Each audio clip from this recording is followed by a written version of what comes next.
ఇలా వచ్చింది. Okay. Animation నేను అప్లై చేశాను. అప్లై చేశాక నెక్స్ట్ నేను ప్రెజెంట్ చేయాలి అంటే కంపల్సరీ నేను క్లిక్ చేయాలి మౌస్‌తో లేదా డౌన్ యారో ప్రెస్ చేయాలి. ఆర్ ఎనీ కీ ప్రెస్ చేయాలి కీబోర్డ్ మీద. ఓకే. ఎనీ కీ అని కాదు, మెయిన్‌గా యారోస్ ప్రెస్ చేస్తే సరిపోతుంది. సో, నేను ఒక్కసారి ప్రెస్ చేస్తే నాకిది వచ్చింది. సెకండ్ టైమ్ ప్రెస్ చేస్తే నెక్స్ట్ ఇది వస్తుంది. ఓకే. సో, ఇక్కడ కొన్ని బేసిక్స్ గురించి మీరు అర్థం చేసుకోవాలండి.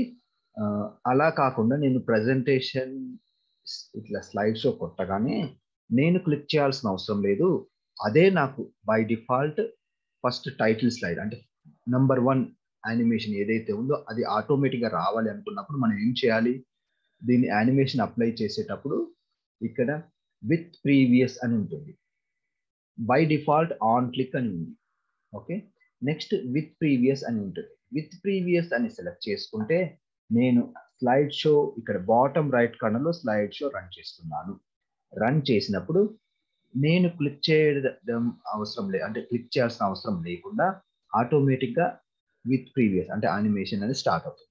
నెక్స్ట్‌ది మాత్రం ఆన్ క్లిక్‌లో ఉంది. అంటే నేను క్లిక్ చేస్తేనే డౌన్ యారో గాని, రైట్ యారో గాని క్లిక్ చేస్తేనే అది యానిమేషన్ వస్తుంది. లేదంటే మౌస్‌తో వన్ టైమ్ క్లిక్ చేసినా వస్తుంది. సో, ఇది ఇక్కడ ఉన్న ఆప్షన్స్ అండి. ఇంకొకటి ఆఫ్టర్ ప్రీవియస్ అంటే ఏంటంటే, ఇందాక నేను ఫస్ట్ ప్రెజెంటేషన్ టైటిల్‌కి విత్ ప్రీవియస్ ఇచ్చాను. ఇప్పుడు నేను ఈ, ఈ ఆథర్ నేమ్‌కి ఆఫ్టర్ ప్రీవియస్ ఇస్తే ఏమవుతుంది? ఇది వచ్చాక ఇది వస్తుంది. అంటే నేను క్లిక్ చేయాల్సిన అవసరం లేదు. ఆటోమేటిక్‌గా అదొస్తుంది. ఒకసారి చూద్దాం. చూడండి. ఫస్ట్ టైటిల్ వస్తుంది.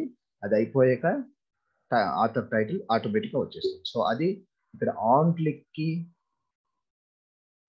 క్లిక్‌కి విత్ ప్రీవియస్‌కి, ఆఫ్టర్ ప్రీవియస్‌కి ఉన్న డిఫరెన్స్. ఇది మీకు అర్థమైంది అనుకుంటున్నాను.